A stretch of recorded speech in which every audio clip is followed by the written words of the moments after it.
Hello friends, कैसे हैं आप? आशा करते हैं कि सभी लोग अच्छे होंगे, बढ़िया होंगे।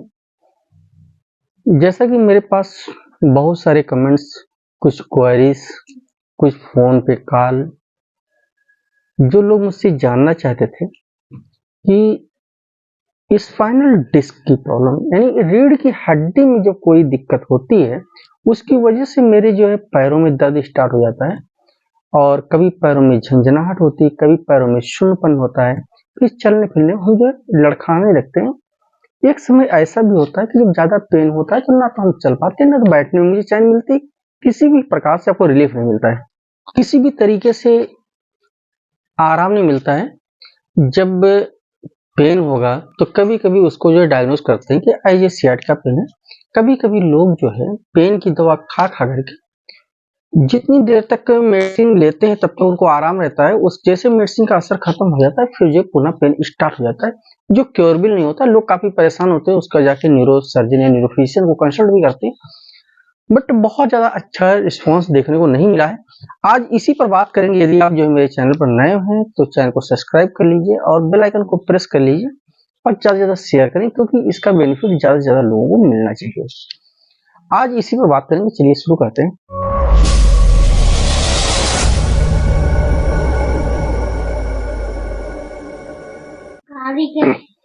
आज की भागदौड़ की लाइफ में हमारे शरीर को हम काम में इतना व्यस्त हो जाते हैं, सेटिंग जो आप करनी है, तो जैसे कि हम 1 घंटा बैठ के जो है सीट पर वर्क किया, उसके बाद थोड़ा बहुत चल फिर लें। रात में अगर लेटते हैं तो सुबह मॉर्निंग वॉक बहुत आवश्यक होता है, लेकिन रात में सो गए, सुबह उठे, फिर मेरी दिनचर्या है कि फटाफट नाश्ता किया, लंच तैयार किया, फिर ऑफिस के लिए चले गए। जिनका सेटिंग जॉब है, जो लोग सीटेड वर्क करते हैं कि एक सीट पर बैठ करके पूरा ऑफिस का वर्क डील करते हैं, सबसे बड़ी प्रॉब्लम उनके लिए होती है। कभी-कभी क्या होता है, जो हमें स्पाइनल डिस्क की दिक्कत देखने को मिली है, उसके अंदर एक फैक्टर और होता है कि जब हम चलते हैं, नीचे ना देख करके कि कहीं पर जो है ज़मीन नीची-ऊँची है, अगर मेरा पैर एक नीचे पड़ गया और एक पैर ऊँचे, यहाँ पर भी जो है आपकी स्पाइनल डिस्क जो है, वो डिस्टर्ब हो सकती है। आप आगे बताएँगे कि कैसे डिस्टर्ब होती है? बहुत से लोग हैं कि जो लोग बेड पर लेटते हैं और यदि मोटा सा गद्दा पड़ा हुआ है, उसमें भी लेटने से जो है डिस्क की प्रॉब्लम देखने को मिली है। यदि कोई व्यक्ति जो है चारपाई पर लेटता है, तब भी उसको जो है डिस्क की प्रॉब्लम होने के चांस रहते हैं। इसीलिए जो रेस्ट का बेस्ट होता है, वो बहुत ज़्यादा मोटा गद्दा नहीं होना चाहिए, चारपाई पर कतई नहीं लेटना चाहिए। इसीलिए जो है तकिया भी मना कर दिया था कि जैसे एज बढ़ती है, क्योंकि ये एज फैक्टर बीमारी मानी गई है, तो तकिया भी ऊंची लगाने से सर्वाइकल स्पॉन्डिलाइटिस होता है, जैसा कि देखने को मिला है। तो यदि जो है हम चलने फिरने में ध्यान न दें, कहीं पर पैर मेरा नीचे पड़ जाए या एक पैर ऊंचे हो जाए, तब भी हमारी जो डिस्क है, वो चाहे आपकी L4 हो, L5 हो, L6 हो, उस डिस्क के बीच में कभी-कभी गैप आ जाता है, या डिस्क जो है अपनी जगह खिसक के थोड़ा सा ऐसे होना चाहिए, तो इस प्रकार से हो जाती है। तब यहाँ पर क्या है कि जो पूरा ये कह लीजिए, यदि जो है किसी एक पर्टिकुलर एरियाज की बात ले लें, आपको उदाहरण के तौर बताएं कि आपके मोहल्ले की यदि लाइट ज्यादा चली जाए, ट्रांसफार्मर का एक स्विच अगर गड़बड़ कर जाए तो पूरे मोहल्ले की लाइट चली जाएगी, यानी विद्युत सप्लाई वहीं से रुक जाएगी।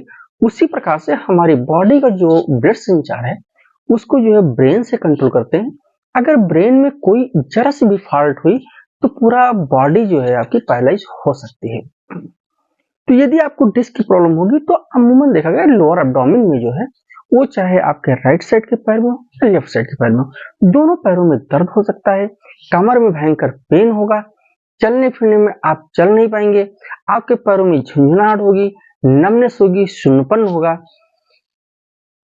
ये सब जो है बीमारी जब भी होती तो ये बहुत स्लो धीरे धीरे स्टार्ट होती है और फिर जाकर के जब तक आप इसको जानते हैं, 2-4 डॉक्टर को चेंज कर चुके होंगे, उसके बाद जब आप एमआरआई करवाते हैं तो उसमें पता चलता है कि हमको जो है स्पाइनल डिस्क की प्रॉब्लम है। व्यक्ति दवाएं खाया करता है, पेन किलर लिया करता है, उसके कुछ बेनिफिट भी होते हैं, उसके कुछ जो है नुकसान भी होते हैं। लेकिन आज जो मैं आपको बताऊंगा वो होम्योपैथ की बेस्ट कुछ मेडिसिन हैं जिनको लेने के बाद लोगों का पेन, लोगों की डिस्क जो है वो अपनी जगह पर कंट्रोल में आ गई है। लेकिन आपको जो है, जैसे मैंने बताया, यदि आपका सिटिंग ऑफिशियल जॉब है तो आप सीट पर वर्क तो करें, 1 घंटा तक बैठे हुए हैं, फिर आप 2-4 मिनट के चल लें, ऑफिस में टहल लें, फिर आके सीट पर बैठ के जॉब कर लेंगे। सुबह मॉर्निंग वॉक करें, लेकिन मॉर्निंग वॉक में भी ये ध्यान रखें कि पैर आपको ऊंचे नहीं पड़ना चाहिए। लेटने का जो है कोशिश करें कि आप तखत लेटें जो स्लिम हो, चारपाई तो कतई नहीं उचित है। डल्ला का जो गद्दा वगैरह होता है वो मोटे से होते हैं, जो स्पंज वाले होते हैं उन पर तो कतई नहीं लेटना है। यहाँ पर ये भी देखने को मिला है कि जो दर्द होता है वो डिफरेंट प्रकार का होता है। पेन का जो नेचर होता है वो अलग अलग प्रकार का होता है। किसी को जो पेन होता है तो वो राइट साइड के पैर में होगा, वो भी पीछे साइड की जो है नस से दर्द कमर से स्टार्ट होता है, एंडियो तक चला जाता है। किसी किसी को जो है आपके घुटनों से दर्द स्टार्ट होता है बैक करके, वो भी जो है पैर में चला जाता है।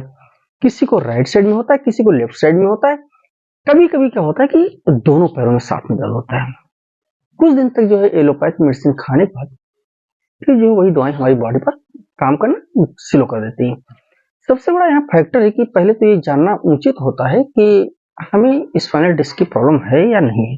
यदि आपको स्पाइनल डिस्क की प्रॉब्लम है तब आप जो है होम्योपैथ की बेस्ट मेडिसिन में बताने जा रहा हूँ, उसको आप लें। वो चाहे आपकी सर्वाइकल स्पॉन्डिलाइटिस हो या जो है आपकी स्पाइनल डिस्क की प्रॉब्लम हो, क्योर हो जाएगी यदि आप उसको जो है कुछ समय तक कंटिन्यू लेते हैं, 3 से 5 महीने तक।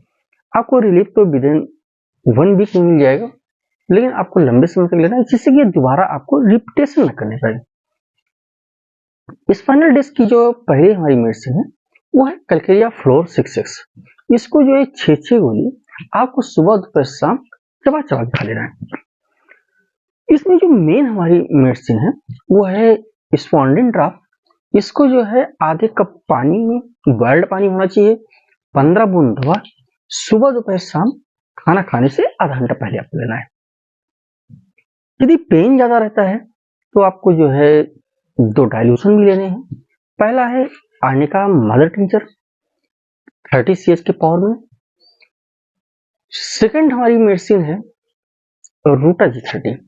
आर्निका 30 और रूटा G30 ये दोनों को आपको जो है, अभी आपने आर्निका लिया, 2 घंटे बाद जो है रूटा जी ले लिया, या आर्निका लिया आधे घंटे बाद रूटा जी ले लिया, फिर सुबह दोपहर शाम इसको 3 बार लेते रहें। और ये दवाएं जो है आप 1 महीने से कम 6 मंथ तक खाएं। इसमें यदि आपको और बहुत ज्यादा तकलीफ रहती है, पेन रहता है, तो आप एक मेडिसिन और मिला सकते हैं कोलोसिन 200 में। कोलोसिन 200 CH की पावर में आप एक डोज जो है रात में सोते समय ले लीजिए, फिर आप देखेंगे कितना गजब का आपको रिस्पॉन्स मिलता है। यदि आपको ये मेरा वीडियो अच्छा लगा है तो इसको लाइक अवश्य कर लें और सब्सक्राइब करें और वीडियो को शेयर करें। चलिए फिर मिलेंगे आपसे इसी प्रकार के टॉपिक पर नेक्स्ट वीडियो में। तब तक के लिए आप अपना ध्यान रखें, अपने परिवार का ध्यान रखें। और फिर भी मैं चलते चलते कहना चाहता हूँ कि मौसम से बच के रहें, क्योंकि मौसम किसी को छोड़ता नहीं है। अगर आपने जरा सी लापरवाही की तो मौसम आपको जकड़ लेगा अपनी गिरफ्त में। इसलिए मौसम न जकड़ने पाए, मौसम को वो अपना वर्क करे, वो आप अपना वर्क करते रहिए। फिर मिलते हैं, तब तक के लिए थैंक यू सो मच।